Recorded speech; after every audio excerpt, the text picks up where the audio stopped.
সকলকেই আমার এই ক্ষুদ্র চ্যানেলের পক্ষ থেকে শুভেচ্ছা ও অভিনন্দন জানাই। এখন যে বিষয়ের কয়েকটি গুরুত্বপূর্ণ আপডেট আপনাদেরকে জানাবো, তা হলো আপার প্রাইমারির ওয়েটিং এ থাকা সমস্ত প্রার্থীদের কি নিয়োগ হবে? অনেকেই জানতে চেয়েছেন, এই প্রশ্ন আমাকে করেছেন। সেকেন্ড প্রসঙ্গ, শূন্য পদে নন ট্রেন্ড প্রার্থীদের কি ডাকা হবে বা নন ট্রেন্ড প্রার্থীরা কি সুযোগ পাবে? থার্ড প্রসঙ্গ, ট্রেনিং আপডেট এবং সিট আপডেটের প্রসঙ্গ।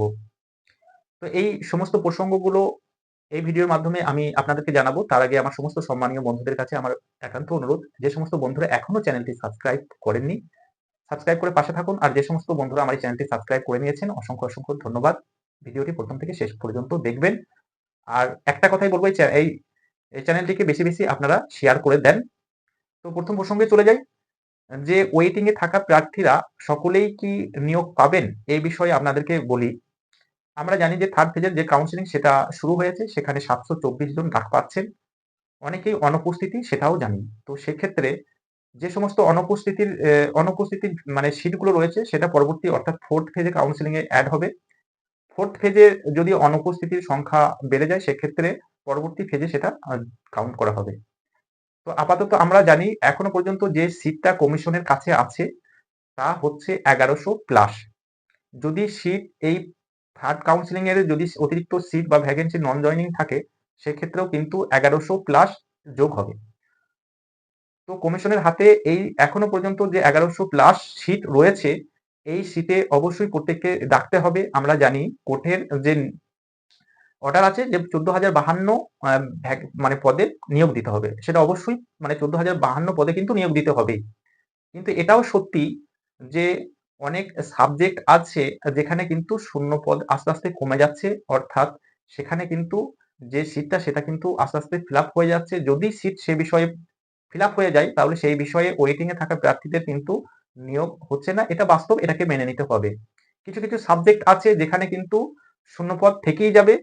তো সেক্ষেত্রে অবশ্যই বলা যায় পিওর সায়েন্স, বায়ো সায়েন্সের যে সমস্ত সাবজেক্ট গুলো আছে, সেখানে কিন্তু অল ওয়েটিং প্রার্থী কিন্তু চাকরি পেয়ে যাচ্ছেন। এটা ওয়েটিং এ থাকা প্রার্থীদের জন্য অনেক বড় সুখবর বা আনন্দের। সেক্ষেত্রে আপনারা বিদ্যালয়ে যোগদান করবেন, কোনো সমস্যা নেই। কিন্তু কিছু কিছু ক্ষেত্রে কিন্তু সকল ওয়েটিং প্রার্থীদেরই কিন্তু চাকরি হচ্ছে না। আবার এটাও ঠিক 14,052 সিটেই কিন্তু নিয়োগ করতে হবে। তবে মঞ্চের তরফ থেকে একটি গুরুত্বপূর্ণ পদক্ষেপ নেওয়া হয়েছে, যে সমস্ত রিজার্ভেশন সিটগুলো যেগুলো নন জয়নিং বা শূন্যপদ আছে, সেগুলোকে অবশ্যই ওয়েটিং এ থেকে ডাকার যে একটা মানে ওয়েটিং থেকে নিতে হবে, এই অ্যাপ্লিকেশন অবশ্যই করা হয়েছে। দেখা যাক কি করবে কমিশন, সেটাই হচ্ছে কমিশনের উপর ডিপেন্ড করছে। তবে বলা যায় এটুকুই, অবশ্যই কিছু সংখ্যক প্রার্থী যারা ওয়েটিং এ থেকে যাচ্ছে, সেই সমস্ত প্রার্থীদের কিন্তু নিয়োগ অবশ্যই বলা যায় বাস্তবটাকে মেনে নিতে হবে। তো এই ছিল ফার্স্ট প্রসঙ্গ। তাহলে অল ওয়েটিং প্রার্থী কিন্তু চাকরি পাবে, এটা গ্যারান্টি নয়। আচ্ছা, সেকেন্ড প্রসঙ্গে চলে আসি। যে সমস্ত শূন্য পদ থাকবে, সেই শূন্য পদে কি নতুন করে নন টেন প্রার্থীরা সুযোগ পাবে? এটা কিন্তু অনেকেই হয়তো সোশ্যাল মিডিয়াতে আজকে অনেকেই এই তথ্যটাকে পরিবেশন করছেন। তো সেক্ষেত্রে আমি প্রত্যেক নন টেন প্রার্থীকে অনুরোধ করব, আপনারা ভ্রান্ত যে ধারণা, সেই ধারণায় পড়বেন না। কারণ নন টেন প্রার্থীকে কমিশন অ্যালাউ করেনি। কমিশন নন টেন প্রার্থীকে অ্যাপ্লিকেশন করার জন্য কোনো রকম চান্স দেয়নি। সেক্ষেত্রে নন টেন প্রার্থীরা কিন্তু এই শূন্য পদে ডাক পাবেন না আপাতত এখনো পর্যন্ত।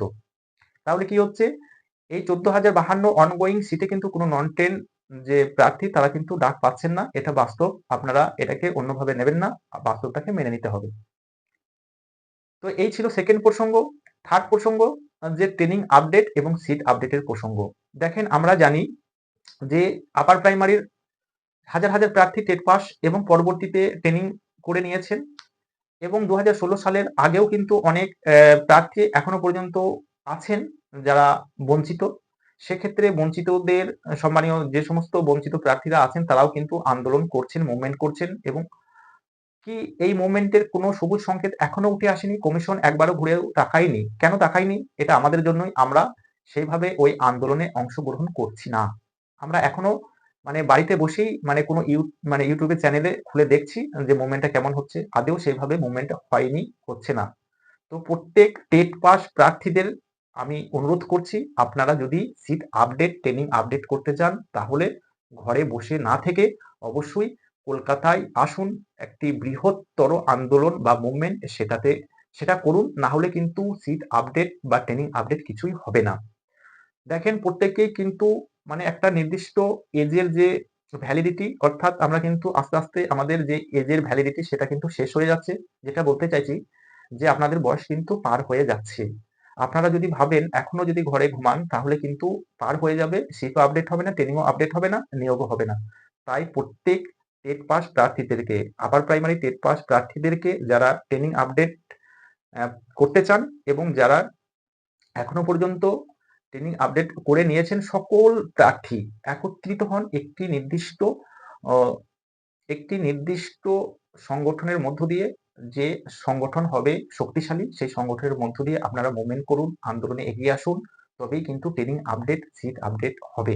হাজার, হাজার প্রার্থী আমরা আছি। যদি ১০০, ২০০, ৫০, ১০০ জন প্রার্থী মুভমেন্ট করে সেক্ষেত্রে সেই মুভমেন্টটা কোনো মুভমেন্টই বলা যায় না সেই মুভমেন্টকে। অবশ্যই সেক্ষেত্রে কিন্তু কিছুই হবে না। অর্থাৎ আপনারা যদি প্রত্যেককেই এগিয়ে আসুন, মানে এসে অংশগ্রহণ করুন, তো সেক্ষেত্রে অবশ্যই একটা সুযোগ থাকবে। যেহেতু ২০২৬ বিধানসভা ইলেকশন আছে, তো আপনারা আর বসে না থেকে অবশ্যই এগিয়ে আসুন। তো এর আগেও কিন্তু আমি ভিডিওতে বারবার বলেছি যে ট্রেনিং আপডেট এবং সিট আপডেটের জন্য আপনারা এগিয়ে আসুন। সেখানে কিন্তু আমার গ্রুপ আছে, গ্রুপের নাম্বারও দিয়েছি। আপনারা অবশ্যই কমেন্ট করবেন এবং গ্রুপে যোগ দিন এবং আপনারা প্রত্যেকেই কিন্তু এগিয়ে আসুন মুভমেন্ট করার জন্য। আর আমরা দেখছি যে মুভমেন্ট ছাড়া কোনো রকম কোনো কিছু আর চাকরি হবে না। কত প্রার্থীরা আজকে মুভমেন্ট করছে, দেখেন যোগ্য হয়েও সেখানে মুভমেন্ট করতে হচ্ছে। প্রাইমারি সেখানে মুভমেন্ট করছে, সেখানে আইসিডিএস সেখানে কিন্তু মুভমেন্ট করছে। প্রত্যেকটা প্রার্থী আজকে কিন্তু কলকাতার রাস্তার বুকে মানে মুভমেন্ট করছে। কেন? মানে মুভমেন্ট না হলে কোনো রকম সরকার নিয়োগ করবে না এজন্য। তো প্রত্যেকের কাছে অনুরোধ, অল টেট পাস প্রার্থীদের কাছে অনুরোধ একত্রিত হন এবং প্রত্যেককেই কিন্তু একটি ছাতার তলায় এসে যে মুভমেন্ট, শক্তিশালী মুভমেন্ট সেটা করুন। কমিশনের টনক নড়ান। কমিশন অবশ্যই কিছু ভাববে, ট্রেনিং আপডেট করবে এবং পরবর্তীতে যে সিট আপডেট করে নিয়োগ, সেই নিয়োগ প্রক্রিয়া চালাতে সক্ষম হবে। তবে এই ছিল আজকে বলার। আপনারা ভালো থাকুন, সুস্থ থাকুন আর এই চ্যানেলটাকে বেশি, বেশি শেয়ার করে দেন।